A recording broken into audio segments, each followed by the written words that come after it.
Hello sa inyo guys, and ikwento ko pala sa inyo ang malas experience ko. And tara na! Yung ito, bagong ligo, malinis yung t-shirt para sa school, at malinis yung sapatos, at sobrang pogi pa. Yung naglalakad ako papunta sa school, at bigla naman akong nadulas. Putik na yan. Ang masasabi ko lang guys, ang malas! Ito guys, alam ko na try nyo na to eh. Alam ko, sure ball na ito.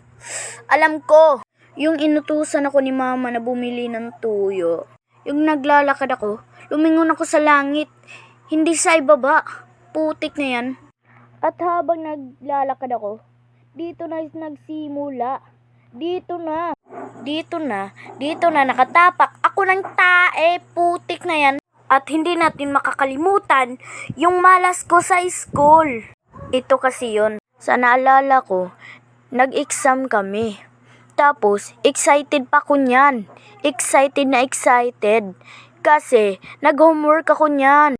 Yung nagsimula na yung exam, yung kinuha ko na yung ballpen ko. Nawala yung ballpen ko. Putik na yan. Kung magtatanong kayo guys na ilan yung score kong nakuha, ay 0. Putik na yan. Naalala ko pa nga na sabi ko, bawi ako next life.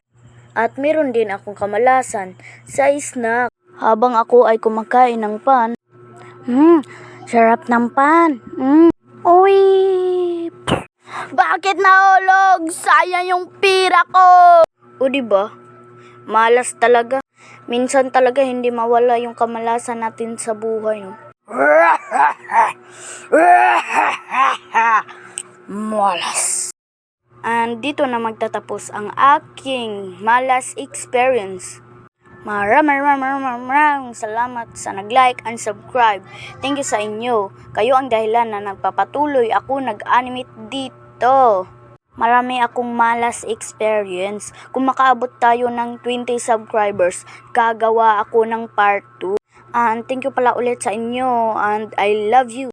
Don't forget like and subscribe, and huwag niyo kalimutan mag-click sa bell para makanotice kayo sa aking bagong upload. Ako po si G Animation, nagpapaalam. Bye-bye!